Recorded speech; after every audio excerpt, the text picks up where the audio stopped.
Capítulo 4. En la unión con Dios está mi bien. Pongo en el Señor toda mi esperanza. Salmo 73, versículo 28. El proverbio tiene razón. Dije a volver a casa de mi Padre espiritual. El hombre propone y Dios dispone. Era mi propósito partir hoy mismo para la santa ciudad de Jerusalén, pero no va a ser así. Un acontecimiento totalmente imprevisto me retiene aquí 2 o 3 días más. No he podido menos de venir a veros para anunciároslo y pediros consejos sobre esto que voy a contaros. Me había ya despedido de todos y con la ayuda de Dios me había puesto en camino. Iba ya a pasar la barrera cuando he aquí que, junto a la puerta de la última casa, veo a un peregrino a quien no veía desde hacía 3 años. Nos saludamos y me preguntó a dónde iba. Yo le respondí: voy, si Dios quiere, hasta la antigua Jerusalén. Si es así, me contestó, tienes aquí un excelente compañero de ruta. Muy agradecido le contesté, pero ¿no sabes que yo nunca llevo compañero y que suelo caminar siempre solo? Ya lo sé, pero escúchame un momento. No debes dudar en aceptar a este compañero por las ventajas que te traeré. Os entenderéis muy bien. El padre del propietario de esta casa, donde trabajo como mozo, ha hecho voto de ir a Jerusalén. Se trata de un mercader de aquí, un buen anciano que además es completamente sordo. Por mucho que le grites, no oye absolutamente nada. Si se le quiere decir alguna cosa, hay que escribirla en un papel. Siempre guarda silencio y en nada te molestará durante el viaje. En cambio, tú le vas a ser indispensable a él. Su hijo le dará un caballo y un carricoche que venderá en Odesa. El viejo quiere hacer el viaje a pie, pero llevará en el carro su equipaje y algunos dones para el sepulcro del Señor. Tú también podrás poner en él tu alforja. Ahora piénsalo bien. ¿Te parece que es posible dejar marchar solo a un anciano completamente sordo? Por todas partes hemos andado buscando a alguien que le sirva de guía, pero todos piden mucho dinero. Y además, es peligroso dejarle partir con un desconocido, porque lleva dinero y otros objetos preciosos. Por mi parte, yo saldré garante de ti, y mis patrones quedarán muy contentos. Son muy buena gente y me tienen mucho cariño. Hace ya 2 años que estoy con ellos. Después que hablamos así delante de la puerta, me hizo entrar y allí pude echar de ver que se trataba de una familia honrada. Así pues, acepté su proposición. Decidimos partir 2 días después de Navidad, con la ayuda de Dios, después de haber asistido a la divina liturgia. Son estos acontecimientos que se entrecruzan en el camino de la vida, pero siempre es Dios y su divina providencia los que obran por nuestras acciones y nuestras intenciones, según está escrito. Porque es Dios quien obra en vosotros, así el querer como el hacer. Me respondió mi Padre espiritual: muchísimo me alegro, y muy de corazón, hermano mío, de que el Señor me haya permitido verte una vez más. Y como ahora estás libre, voy a hacer que te quedes aquí unos días más, para que me vayas contando todo con lo que te has tropezado en el curso de tu vida errante, porque me ha causado gran placer el escuchar los relatos precedentes. Lo haré con mucho gusto, le respondí, y me puse a hablar. Han pasado cosas, unas buenas y favorables, y otras, en cambio, nada agradables. No es posible contarlo todo, y mucho es también lo que se me ha olvidado, porque sobre todo he procurado guardar en la memoria el recuerdo de aquellas cosas que llevan a mi alma perezosa a la oración. Todo lo demás raramente lo he evocado, o mejor dicho, lo he procurado ir olvidando, según lo que nos enseña el apóstol San Pablo, que dejó escrito: dando al olvido lo que ya queda atrás, y lanzándome en persecución de lo que tengo delante, corro hacia la meta. Y mi bienaventurado Éstaretz me decía que los obstáculos en la oración pueden venir de la derecha o de la izquierda. Es decir, si el enemigo no puede desviar el alma de la oración con vanos pensamientos o imágenes culpables, hace revivir en la memoria recuerdos edificantes o hermosas ideas, para alejar de esa manera al espíritu de la oración, que él no puede soportar. Esto se llama la desviación a la derecha. El alma, dejando la conversación con Dios, entra en deliciosa conversación consigo misma o con las criaturas. Me enseñó igualmente que en tiempo de oración no había que admitir en el espíritu ni aun el más hermoso o más alto pensamiento. Y si al final del día cae uno en la cuenta de haber pasado más tiempo en la meditación o conversación edificantes que en la oración absoluta y pura, hay que considerar eso como una imprudencia o como una egoísta avaricia espiritual, especialmente entre los principiantes, para quienes el tiempo empleado en la oración ha de superar al empleado en todas las demás ocupaciones piadosas. Pero no es posible olvidarlo todo. Ciertos recuerdos se imprimen tan profundamente en la memoria que siempre están presentes sin necesidad de evocarlos, como por ejemplo, el de aquella santa familia con la que Dios permitió pasar algunos días. Una familia ortodoxa. En ocasión de encontrarme atravesando la provincia de Tobolsk, pasaba un día por una pequeña ciudad. Apenas me quedaba pan, así que entré en una casa para pedirlo. El dueño de la casa me dijo: «Llegas muy a tiempo. Mi mujer acaba de sacar el pan del horno. Toma esta hogaza y ruega a Dios por nosotros». Dándole las gracias, estaba metiendo el pan en mi alforja, cuando la señora me vio y me dijo: «¿Qué alforja tan miserable llevas? Si está toda deshecha, voy a darte otra mejor». Y me dio una muy buena. Le di las gracias de todo corazón y partí. Al salir de la villa, pedí un poco de sal en una tienda y el dueño me dio un saco lleno. Esto me produjo gran alegría y di gracias a Dios que hizo que yo me dirigiera a tan buenas gentes. «Ya tengo bastante para una semana», pensaba entre mí. «Ahora podré dormir tranquilo». Alma mía, bendice al Señor. Había caminado 5 verstas desde que salí de la villa, cuando llegué a la vista de un pueblecito mediocre que tenía una pobre iglesia de madera, pero bien pintada en su exterior y bonitamente decorada. El camino pasaba rondándola y tuve deseos de postrarme delante del templo del Señor. Subí la escalinata e hice una oración. En una pradera que bordeaba la iglesia había 2 niños pequeños jugando, como de 5 o 6 años. Yo pensé para mí que a pesar de estar tan bien puestos, serían los hijos del sacerdote. Terminada mi oración, me alejé. Más aún no había caminado 10 pasos cuando oí gritar detrás de mí: «¡Buen mendigo! ¡Buen mendigo! ¡Espera!». Los que gritaban eran los niños que venían hacia mí. Un niño y una niña. Yo me detuve y llegando ellos corriendo me tomaron de la mano. «Vamos a buscar a mamá, que tiene mucho cariño a los mendigos». «Yo no soy un mendigo, sino un caminante».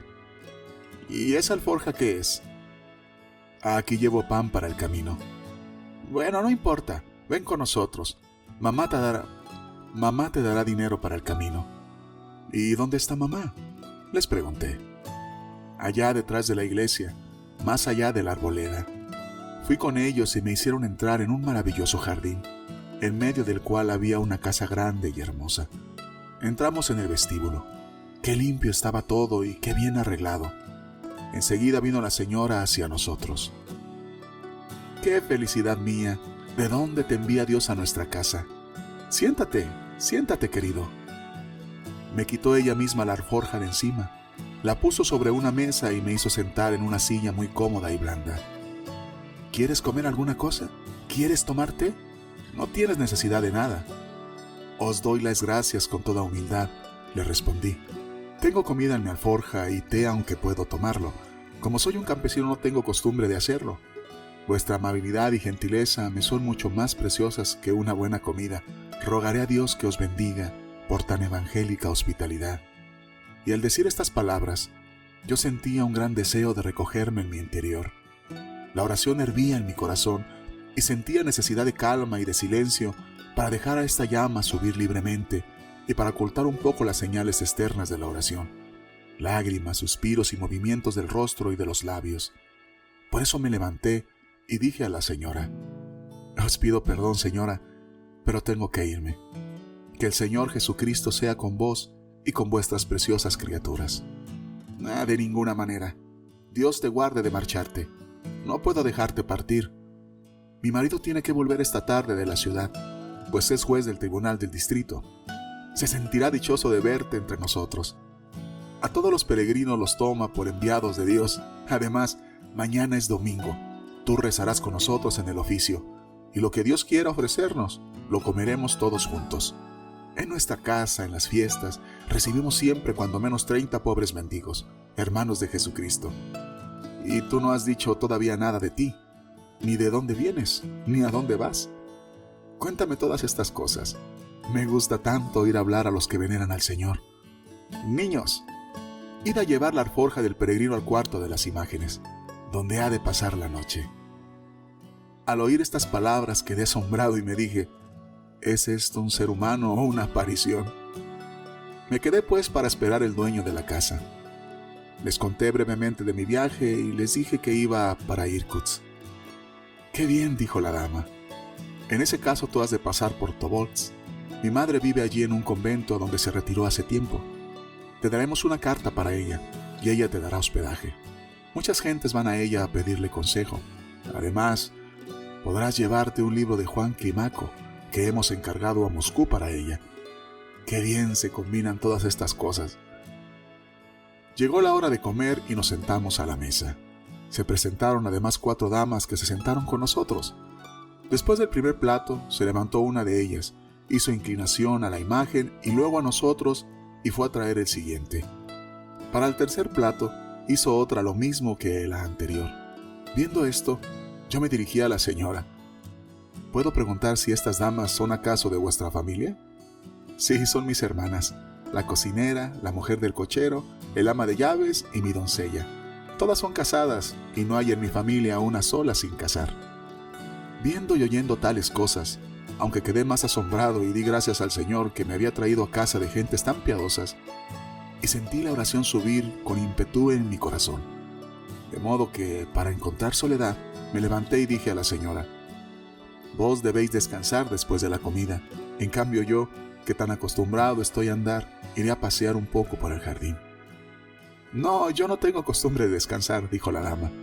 «Iré contigo al jardín, y tú me contarás algo que me sirva de instrucción. Si vas solo, los niños no te dejarán en paz, no se apartarán de tu lado, pues tienen mucho cariño a los mendigos, hermanos de Cristo y a los peregrinos». No me quedaba otro remedio y fuimos juntos al jardín. A fin de guardar mejor el silencio, hice una inclinación a la señora y le dije, «Decidme, buena madre, en nombre de Dios, ¿hace mucho tiempo que lleváis una vida tan santa? Contadme cómo habéis llegado a semejante grado de bondad». «Es cosa muy fácil de contestar», dijo ella. «Mi madre es bisnieta de San Josafat, cuyas reliquias son honradas en Bielgorod. Teníamos allí una gran casa, una de cuyas salas las habíamos arrendado a un gentil hombre de poca fortuna. Vino éste a morir y su mujer murió también después de haber dado a luz un hijo. El recién nacido quedó completamente huérfano. Mi madre lo recogió en su casa y al año siguiente nací yo. Fuimos criados juntos. Tuvimos los mismos preceptores y éramos como hermano y hermana. Cuando murió mi padre, mi madre se alejó de la ciudad y vino a establecerse con nosotros en este lugar. Cuando estuvimos en edad, mi madre me casó con su ahijado, nos naturalizó en este villar y se decidió a entrar en un convento.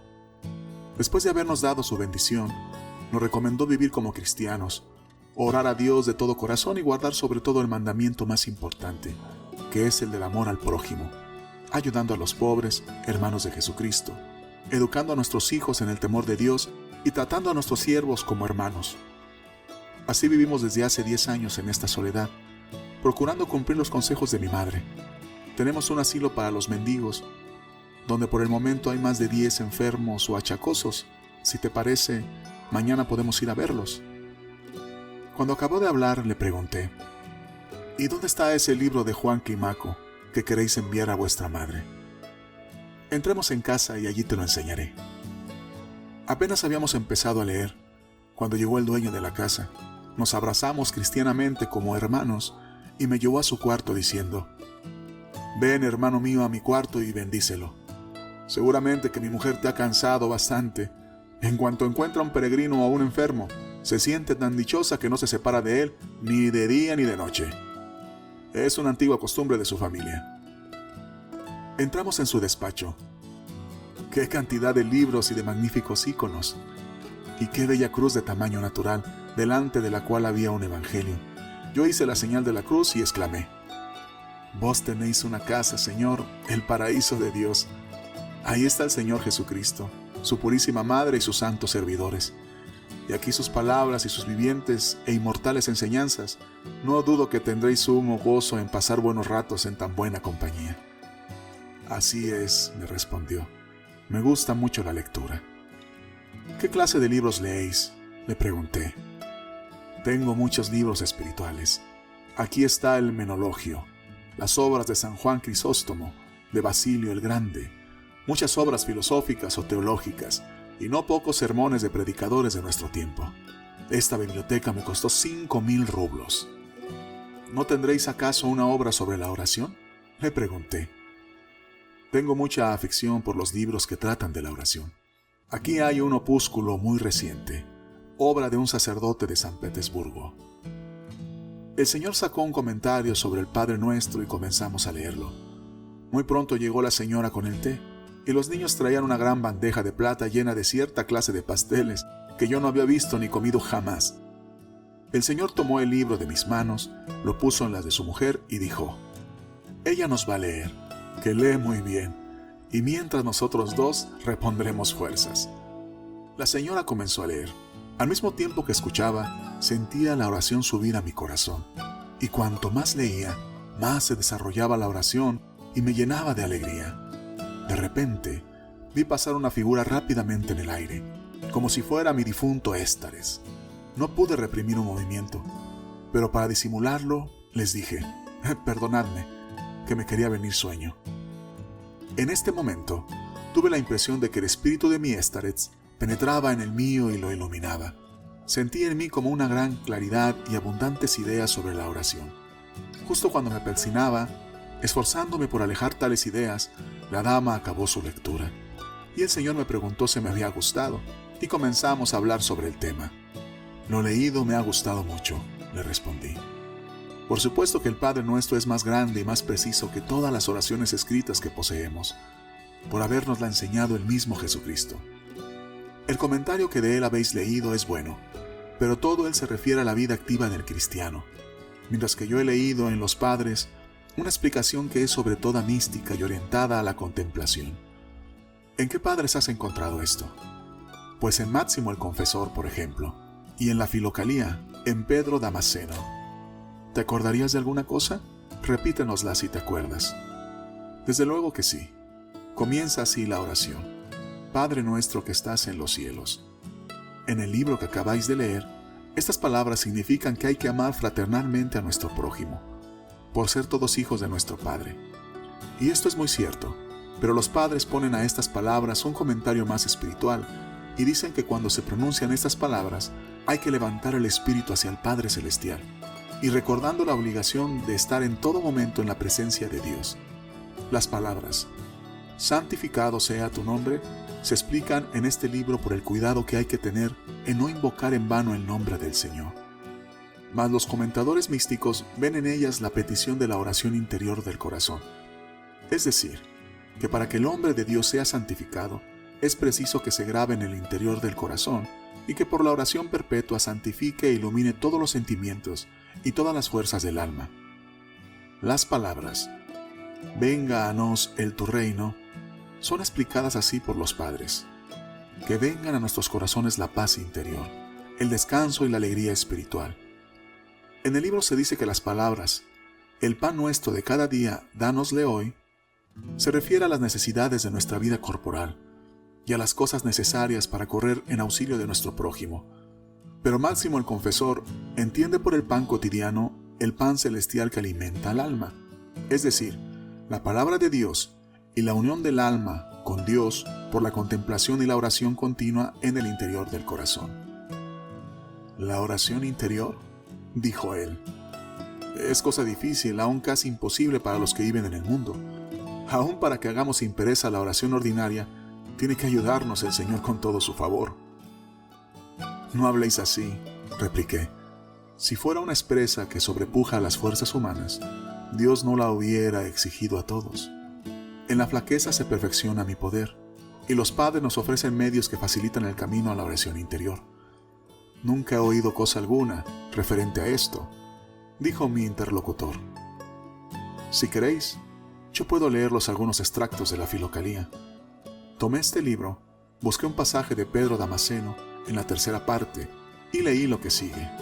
Debemos ejercitarnos en invocar el nombre del Señor, más que en la respiración, en todo momento, en todo lugar y en toda situación. Orad sin cesar, dice el apóstol. Y con estas palabras enseña que nos hemos de acordar de Dios en todo tiempo, en todo lugar y en toda ocupación.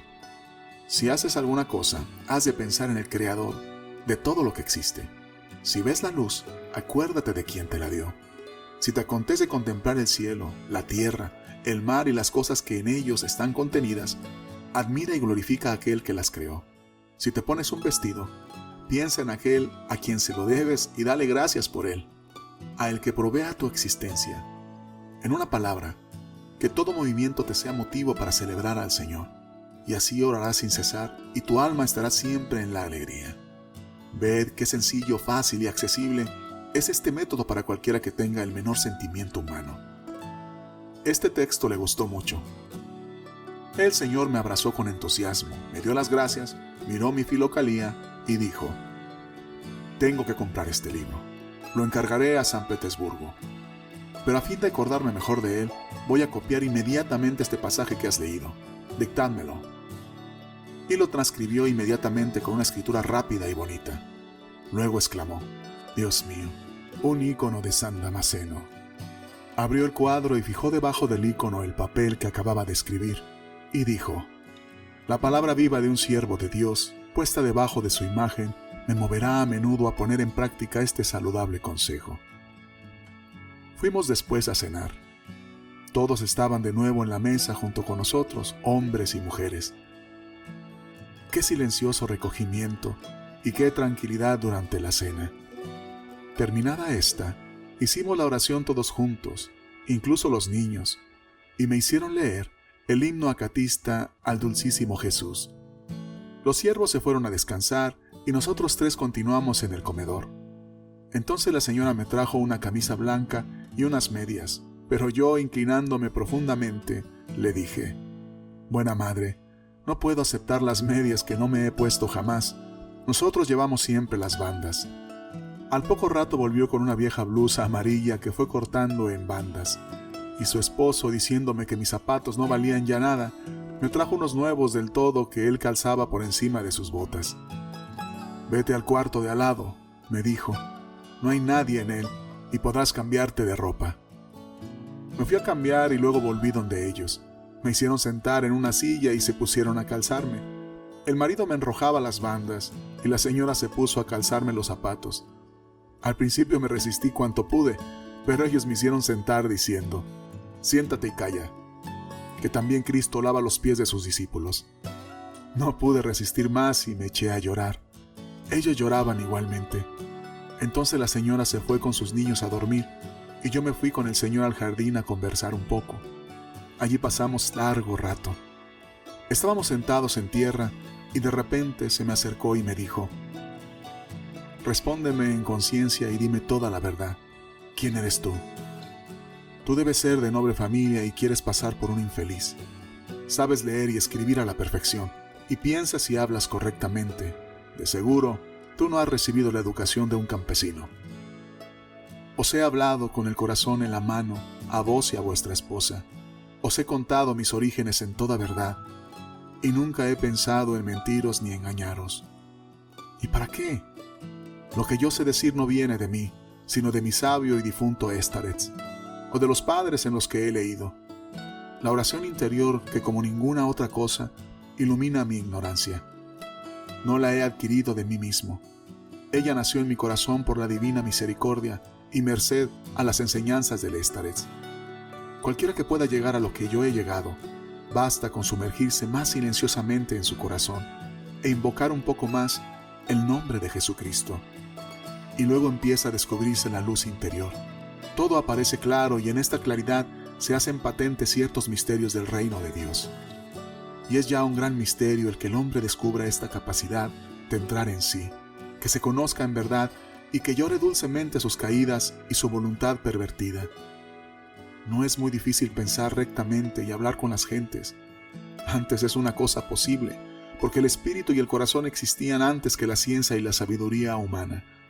Siempre está en nuestras manos cultivar el espíritu por la ciencia y la experiencia. Pero donde no hay inteligencia, nada conseguirá nuestra educación. Lo que sucede es que estamos lejos de nosotros mismos y que no sentimos el menor deseo de acercarnos. Andamos siempre huyéndonos de miedo de encontrarnos frente a nosotros mismos.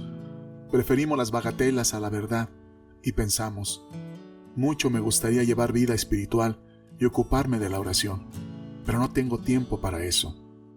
Los negocios y las ocupaciones me impiden entregarme a estas cosas con seriedad. Pero, ¿qué es más importante y más necesario? ¿La vida eterna del alma santificada o la vida pasajera del cuerpo por la que pasamos tantas fatigas? Esta es la explicación de por qué las gentes llegan o a la sabiduría o a la animalidad. Perdóname, querido hermano, yo no te he preguntado por simple curiosidad, sino por benevolencia y por sentimiento cristiano. Y además porque hace ya más de 2 años que encontré un caso totalmente curioso e interesante. Un día llegó a nuestra casa un viejo mendigo muy débil y decaído. Llevaba el pasaporte de un soldado libre y estaba tan pobre que iba casi desnudo. Hablaba poco y tenía las maneras de un campesino. Le dimos entrada en el asilo. Pasamos 5 días, cayó enfermo. Le llevamos al pabellón y mi mujer y yo nos ocupamos enteramente de él. Cuando vimos claro que iba a morir, nuestro sacerdote lo confesó y le dio la comunión y los últimos sacramentos.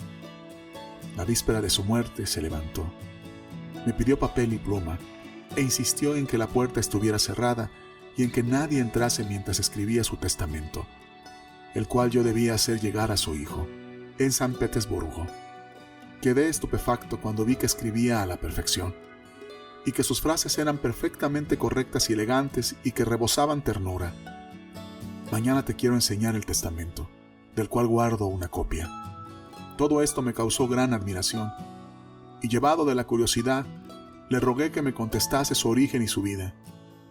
Me hizo jurar que nada diría a nadie antes de su muerte, y para gloria de Dios, me hizo el siguiente relato. Yo era un príncipe y poseía grandes riquezas. Llevaba la vida más disipada, brillante y lujosa que se pueda imaginar. Mi mujer había muerto y yo vivía con mi hijo, que era capitán de la guardia. Una noche, mientras me preparaba para ir a un gran baile, me irrité contra mi criado. En mi impaciencia le golpeé en la cabeza y mandé que fuera enviado a su celda. Esto era por la noche, y a la mañana siguiente el criado moría de una inflamación en la cabeza. No se dio mayor importancia al asunto, y aunque lamenté mi violencia, olvidé completamente lo sucedido. Pasadas 6 semanas, el criado comenzó a aparecérseme en sueños. Noche tras noche venía a importunarme y a hacerme reproches repitiendo sin cesar: «Hombre sin conciencia, tú fuiste mi asesino». Más tarde, comencé a verlo estando despierto. Las apariciones comenzaron a ser cada vez más frecuentes, hasta que acabé por tenerlo presente casi de continuo. Al fin, al mismo tiempo que a mi criado, comencé a ver a otros muertos, hombres a quienes había ofendido gravemente y mujeres a las que había seducido. Todos me hacían reproches hasta no dejarme descansar, tanto que ya no me era posible ni dormir, ni comer, ni hacer cosa alguna. Mis fuerzas estaban consumidas y ya no tenía sino huesos y pellejo. Los esfuerzos de los mejores médicos nada podían conseguir. Partí para el extranjero en busca de remedio. Pero pasados 6 meses de cura, no solo no había progresado nada a mi mejoría, sino que las terribles apariciones iban cada vez más en aumento. Me volvieron a casa más muerto que vivo. Mi alma conoció así, antes de estar separada del cuerpo, los tormentos del infierno. Desde entonces creí en el infierno y ya he experimentado lo que es. Mientras padecía estas torturas, comprendí al fin mi infamia. Me arrepentí, me confesé, envié a sus casas a mis servidores e hice voto de pasar el resto de mi vida en medio de los trabajos más duros y de ocultarme bajo los harapos de un mendigo para ser así el más humilde siervo de las gentes, de la más baja condición. Apenas había tomado esta decisión cuando cesaron las apariciones. Mi reconciliación con Dios me daba una alegría tal y tan grande sentimiento de confianza que no me lo puedo explicar todavía. De este modo comprendí también por experiencia lo que es el paraíso y cómo el reino de Dios se difunde por nuestros corazones. Al poco tiempo, ya estaba completamente sano y puse mi proyecto en ejecución. Provisto del pasaporte de un soldado que terminaba su servicio, abandoné en secreto el lugar de mi nacimiento. Hace ya 15 años que ando recorriendo Siberia. Unas veces me he colocado en casa de algún campesino para trabajar según mis fuerzas, y otras he andado mendigando en nombre de Cristo. Cuánta felicidad he encontrado en medio de estas privaciones. Esto solo lo puede comprender aquel a quien la divina misericordia ha librado de un infierno de dolor para transportarlo al paraíso de Dios. Luego me entregó su testamento a fin de que yo lo remitiera a su hijo, y al día siguiente moría. Aquí tengo una copia en la Biblia que está en mi saco. Si quieres leerla, te la enseñaré. Vela aquí. Abrí el papel y leí: En el nombre de Dios glorificado en la Trinidad, Padre, Hijo y Espíritu Santo. Hijo mío muy querido, hace ya 15 años que no has visto a tu padre. Pero en su retiro él recibía a veces noticias tuyas y sentía por ti un amor paternal. Este amor es el que le mueve a enviarte estas postreras palabras, a fin de que te sirvan de lección en tu existencia. Tú sabes cuánto he sufrido para rescatar mi vida culpable y ligera, pero no sabes la felicidad que me han traído durante mi vida oscura y errante los frutos del arrepentimiento. Muero en paz en casa de mi bienhechor, que lo es también tuyo, porque los beneficios que recibe un padre se extienden igualmente al hijo afectuoso. Exprésale mi agradecimiento de todas las maneras que te sea posible, al mismo tiempo que te dejo mi paternal bendición. Te exhorto a acordarte de Dios y a obedecer a tu conciencia. Sé bueno, prudente y razonable. Trata con benevolencia a tus subordinados. No desprecies a los mendigos ni a los peregrinos, acordándote de que solo la desnudez y la vida errante ha permitido a tu Padre encontrar la tranquilidad de su alma. Pidiendo a Dios que te conceda su gracia, cierro tranquilamente los ojos en la esperanza de la vida eterna por la misericordia del Redentor de los hombres, Jesucristo. Así conversamos con este buen hombre que me hospedaba en su casa. En un momento dado yo le dije: Yo creo, Señor, que vuestro asilo os trae bastantes dolores de cabeza.